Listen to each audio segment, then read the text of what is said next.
Olá, meus amigos, tudo bem? Estou aqui, professor Paulo Marcos. Obrigado por você estar aí acompanhando o canal da PMR Assessoria. Nós vamos falar hoje de ganho de capital em imóveis. Pensa numa situação importante. Importante por quê? Porque quem vende o imóvel, às vezes não ofere, não vê quanto ao ganho, pode pagar um imposto muito alto. Isso nós vamos detalhar agora. Então veja só, primeira situação a ser colocada. Muita gente tem imóveis, né? Tem lotes, tem casas, tem prédios, tem um monte de coisa. Aliás, tem muita gente que na declaração está como lote ainda, porém já tem uma casa, já tem uma construção. Amanhã vai vender aquela construção e pagar um imposto muito alto pelo erro da declaração estar como lote ainda. Se você tem esse problema, converse com a gente, converse com o contador. Depois fica caro isso, entendeu? Então, enfim, cruzamento de dados, a Receita Federal hoje cruza os dados de imóveis com muita coisa. Cruza com cartórios, né, que fazem escrituras, cruza com a DIMOB. DIMOB é uma obrigação acessória que quem manda essa declaração é quem tem as corretoras, tem as empresas que vendem lote, todo mundo declara isso, e aí declara para quem que está vendendo, sabe? Hoje em dia, há um pouco tempo, eu vi uma fiscalização, uma pessoa que teve muita compra de material de construção, estava como lote na pessoa física e nunca que nasceu nada lá, ficou como lote o resto da vida, e a pessoa não tinha gastado, aliás, não tinha declarado o gasto que teve com a construção. Isso é muito fácil de ser pego, tendo em vista que é uma nossa escola eletrônica, né, gente?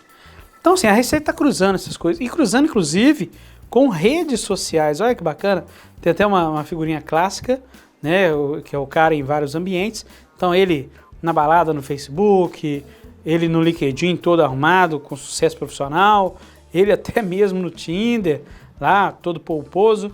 E ele para a Receita Federal, né, aparece como se for na forma ali de uma pessoa desapropriada, sem bens ou quase pedindo, né, alguma ajuda. Então assim, a Receita Federal está de olho nisso. Tá? Infelizmente, são as formas, cada um hoje tem as suas formas de conseguir o que quer. A Receita usa da tecnologia para cruzar os dados, seus dados que você informa com os dados que outras pessoas informam de você.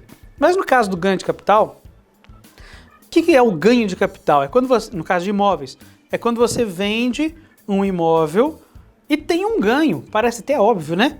Você tem ali uma casa que o custo dela, considerando lote, construção e tal, foi R$100 mil, está declarado no seu imposto de renda, e aí você vendeu aquela casa a R$200 mil, 200 mil de venda, 100 mil de custo que você teve. Quer dizer que você teve um ganho de capital, de dinheiro, de receita, de R$100 mil. A questão é essa, é só proibido, não posso ter ganho? Pode, meu amigo, no momento que você quiser, só que este ganho tem que ser levado à declaração através de um aplicativo da Receita Federal, um PGD, Programa Gerador de Dados de Ganho de Capital, e além disso tem que apurar o imposto sobre esse ganho. A Receita Federal tributa o ganho que é tributável, tem uma parte que é isenta, tem outra que é tributável, aí você precisa ver com mais detalhes com o seu contador. Mas quais as isenções que nós temos na questão do ganho de capital? Primeira isenção no imóvel, a venda de um único imóvel até R$440 mil. Se você tem um único imóvel e o vende até R$440 mil, você não precisa pagar imposto de renda, desde que isso não se repita nos próximos 5 anos. É a carência que se tem. Uma outra isenção comum, aí é uma isenção até mais comum a outros bens, a venda até R$35 mil dentro do mês. Se você tiver um total de vendas de R$35 mil, seja um lote, mas num todo, tá? Não é só um bem. 35 mil dentro do mês, você não paga o ganho de capital, você fica isento do ganho de capital. Uma outra coisa que acontece, essa é mais comum, hein? Essa é mais comum. Quando você vende um imóvel residencial, pega o fruto daquela venda, o dinheiro, e aplica esse dinheiro na compra, na aquisição de um outro imóvel residencial, guarde o residencial até 180 dias, 6 meses. Quando você faz isso, essa parte do dinheiro que você pegou e aplicou em outra compra, em compra de outro imóvel, tem que ser residencial, você não paga imposto de renda sobre isso. Também limitado a 5 anos, tá?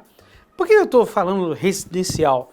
Ah, Paulo, eu comprei um lote. Não serve, porque aquele lote, amanhã você constrói uma loja, tem que ser imóvel residencial, ok? E uma outra isenção, essa já é um pouco mais incomum. O que acontece? São os imóveis antigos. Salvo engano, não, 1988. Muita gente que está nos vendo nem era nascido, né? Mas todo mundo que vende um imóvel que tenha comprado até 1988 tem um percentual de isenção.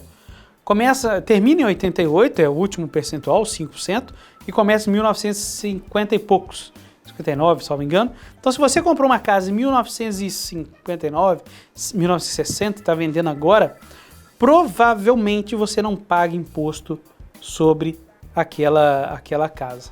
Por quê? Porque tem um percentual de isenção muito grande, tá? É um tipo, tá? Agora, o que você precisa ficar ligado mesmo é o seguinte: o ganho de capital, guarda essa informação. Se houver ganho de capital, ele é devido no mês seguinte que você recebeu o dinheiro da venda.